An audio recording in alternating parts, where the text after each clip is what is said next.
Hello guys, good evening. ఇప్పుడే గ్రౌండ్కి వచ్చాము. వాన పడుతుంది. వానతో పాటు మంచి గాలి వస్తుంది. ఇక్కడ ఆల్రెడీ ఒక బ్యాచ్ క్రికెట్ ఆడుతున్నారు. మేము అడిగితే అసలు మమ్మల్ని చేర్చుకోవడం లేదు. ఏంటి గైస్ ఇది?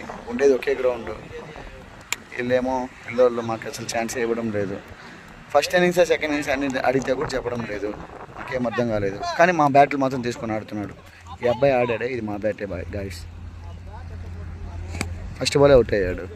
సూపర్ బ్యాట్ కదా గాయస్ అది. ఏంటో అర్థం కావడం లేదు గాయస్. ఈ వరుణ్ బ్రో రమ్మన్నప్పుడు రాడు, రావద్దన్నప్పుడు వస్తాడు. ఏందో కొద్ది కూడా కనికరం లేదు పిల్లలంటే మీకు. గంట ఆగిపో బ్రో. వరుణ్ బ్రో గంట మాత్రం చాలు బ్రో, తర్వాత పడు. మధ్యాహ్నం ఏం చేస్తాను బ్రో? మధ్యాహ్నం పడమంటే పడవు.